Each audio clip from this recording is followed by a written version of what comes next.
Bismillahirrahmanirrahim. Assalamualaikum warahmatullahi wabarakatuh. Bismillahirrahmanirrahim. Bersyukur kepada Allah dengan mengucapkan Alhamdulillahirabbil alamin. Bersolawat kepada Rasulullah dengan mengucapkan Allahumma salli ala Sayyidina Muhammad wa ala ali Sayyidina Muhammad.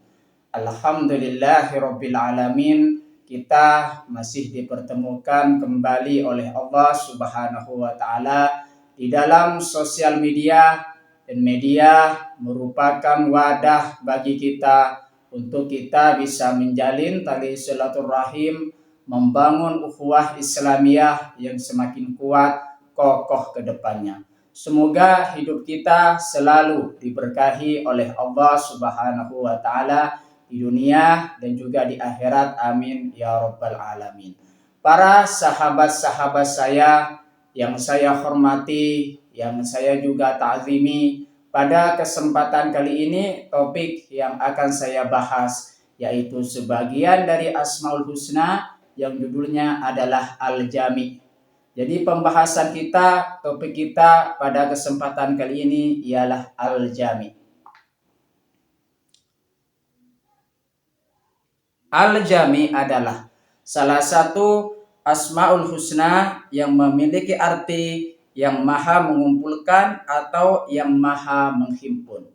Jadi makna dari Al-Jami' di situ maknanya dia ialah yang maha mengumpulkan atau yang maha menghimpun.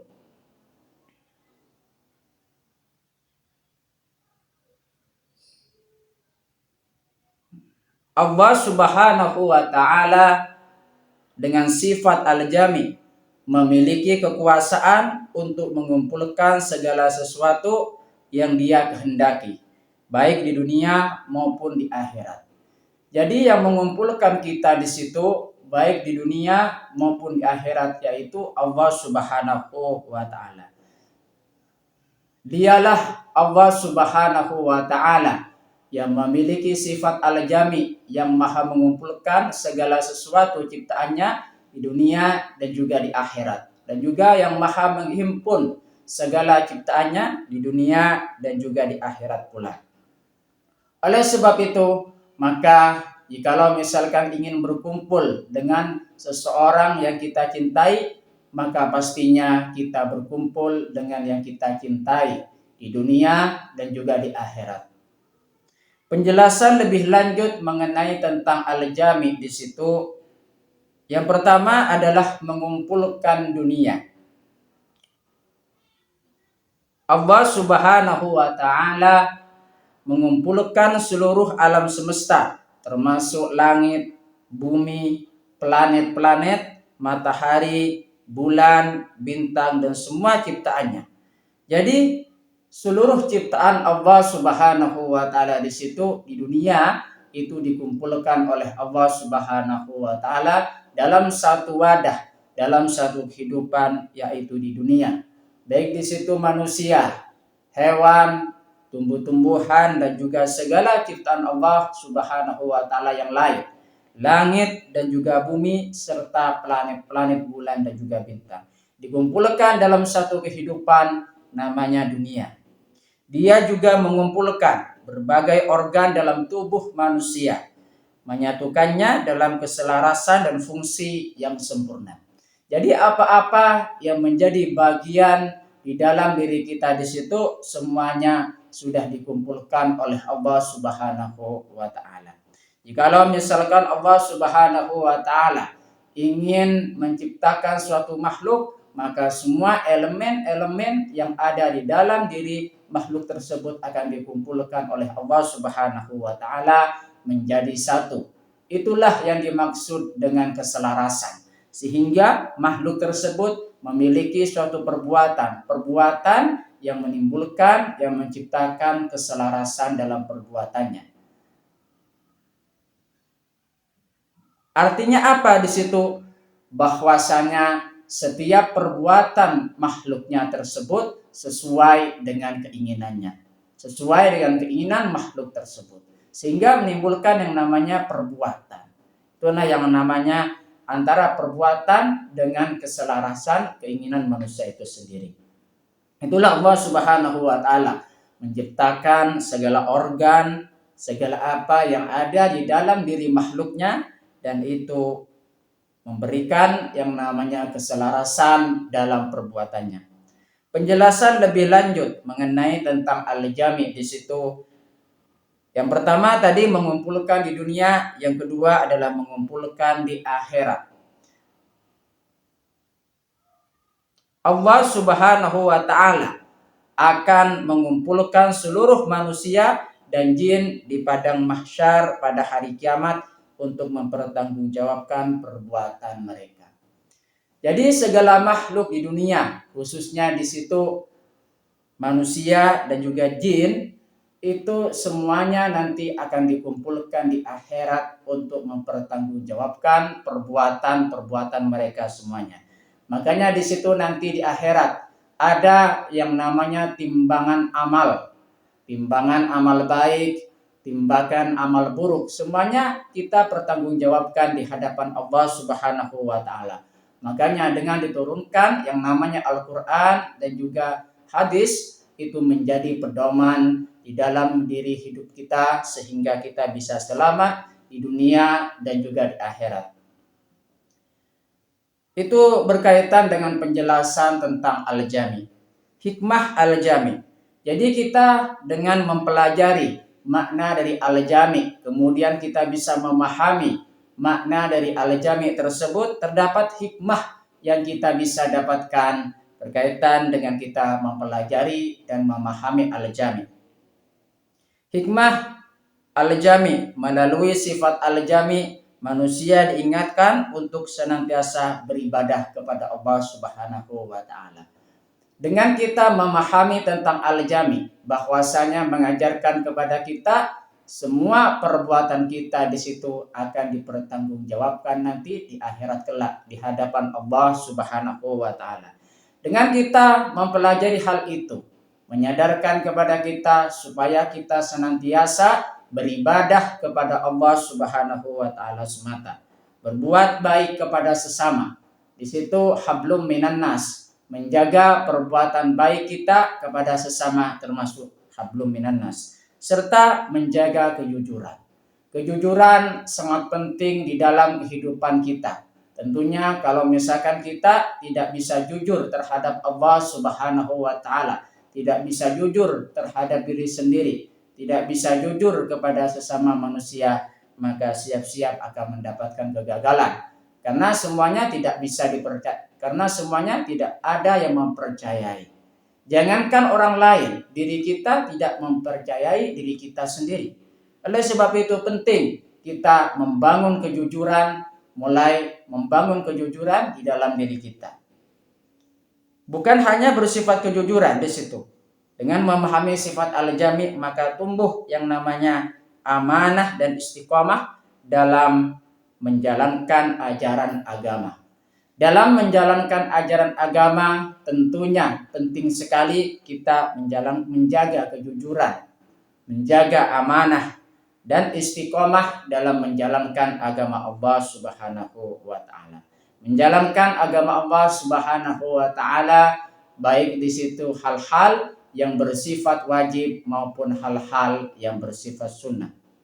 Contoh penerapan sifat al-jami dalam kehidupan kita. Terdapat beberapa contoh penerapan sifat al-jami di dalam kehidupan kita. Yang pertama, keseimbangan hidup. Berusaha menyeimbangkan antara iman dan ilmu, belajar akademik dan agama, serta bekerja dan beribadah.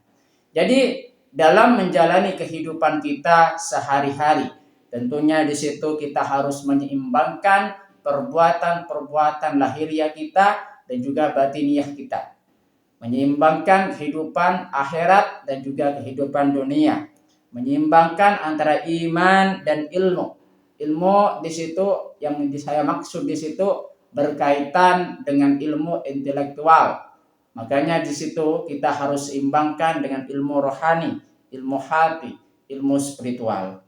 Penting sekali kita menjaga keseimbangan supaya terdapat yang namanya keselarasan di dalam perbuatan. Contoh penerapan sifat al-jami dalam kehidupan yang kedua, persatuan dan kesatuan.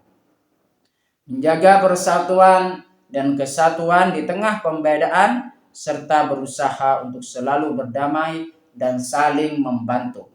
Dengan kita bisa mempelajari, memahami makna al-jami di situ, memberikan contoh dalam kehidupan tentang penerapan sifat al-jami bahwa kita bersatu dan juga membangun kesatuan dan persatuan. Artinya apa di situ? Mengajarkan kepada kita bahwasanya kita tidak bisa hidup hanya berdiri sendiri, melainkan kita butuh yang namanya sosialisasi, membangun persaudaraan, membangun kesatuan, karena itu merupakan ajaran Islam. Contoh penerapan sifat al-jami di dalam kehidupan kita yaitu pertanggungjawaban. Menyadari bahwa segala perbuatan dan akan dimintai pertanggungjawaban di hadapan Allah Subhanahu wa taala sehingga mendorong untuk selalu berbuat baik dan menjauhi keburukan. Jadi penting sekali kita menyadari tentang hal itu supaya kita bisa menjaga perbuatan kita semakin baik ke depannya. Menjaga perbuatan kita supaya kita tidak terkonsentrasi kepada hal-hal yang tidak baik, melainkan hal-hal yang tidak baik kita harus buang jauh-jauh di dalam diri kita dan fokus kepada orientasi tujuan untuk berbuat baik, menjaga hubungan kita dengan Allah Subhanahu wa taala dan juga menjaga hubungan kita dengan sesama manusia. Dengan memahami makna al-jami, umat muslim diharapkan dapat lebih mendekatkan diri kepada Allah Subhanahu wa taala. Jadi kita dengan memahami makna al-jami di situ kita berharap supaya kita semakin dekat kepada Allah Subhanahu wa taala dan juga Rasul-Nya, meningkatkan kualitas ibadah dan menjaga pribadi yang lebih baik lagi. Berkaitan dengan sifat al-jami, Allah Subhanahu wa taala berfirman di dalam Al-Qur'an surah Al-Imran ayat 9. A'udzubillahi minasyaitonirrajim. Bismillahirrahmanirrahim. Rabbana innaka jami'un nasi liyaumin la raiba fih innallaha la yuhliful mi'ad. Artinya, wahai Tuhan kami, sesungguhnya Engkaulah yang mengumpulkan manusia pada hari yang tidak ada keraguan padanya. Sesungguhnya Allah tidak menyalahi janji. Jadi kalau misalkan kita membaca ayat ini lagi mengajarkan kepada kita, menjelaskan kepada kita bahwasanya setiap manusia di situ akan dikumpulkan oleh Allah Subhanahu wa taala pada hari yang sudah ditentukan, pada hari akhirat nanti kita akan dikumpulkan. Kemudian kita akan mempertanggungjawabkan terhadap apa yang sudah kita perbuat. Sesungguhnya Allah tidak menyalahi janji. Terima kasih saya sampaikan kepada kalian semua. Semoga ini menjadi perantara kita semakin dekat kepada Allah Subhanahu wa taala dan juga Rasul-Nya. Terima kasih. Sebelum saya tutup, mari kita ngirim Fatihah dulu kepada baginda Rasulullah sallallahu alaihi wasallam, ila hadratin Nabil Mustafa Muhammadin sallallahu alaihi wasallam wa ala alihi wa ashabihi wa azwajihi wa dzurriyyatihi wa ahli baitihi wa liman dakhala fi baitihi ajma'in kullu syai'in lillahi lahumul Fatihah. A'udzu billahi minasyaitonir rajim. Bismillahirrahmanirrahim. Alhamdulillahirabbil alamin. Arrahmanir rahim maliki yaumiddin. Iyyaka na'budu wa iyyaka nasta'in. Ihdinas siratal mustaqim. Siratal ladzina an'amta 'alaihim ghairil maghdubi 'alaihim waladdallin. Fatihah yang selanjutnya, mari kita ngirim Fatihah kepada kedua orang tua kita semuanya, guru-guru kita semuanya, kaum muslimin muslimat, mukminin mukminat, semoga diteguhkan Islam dan juga iman kita oleh Allah Subhanahu wa taala dan kita semakin dekat kepada Allah Subhanahu wa taala dan juga Rasul-Nya, dan semoga dikabulkan hajat-hajat kita oleh Allah Subhanahu wa taala. Amin ya rabbal alamin. Al-Fatihah. A'udzu billahi minasyaitonir rajim. Bismillahirrahmanirrahim. Alhamdulillahirabbil alamin. Ar-Rahmanir Rahim Maliki yaumiddin. Iyyaka na'budu wa iyyaka nasta'in. Ihdinas siratal mustaqim. Suratal ladzina an'amta 'alaihim ghairil maghdubi 'alaihim waladdallin. Terima kasih. Assalamualaikum warahmatullahi wabarakatuh.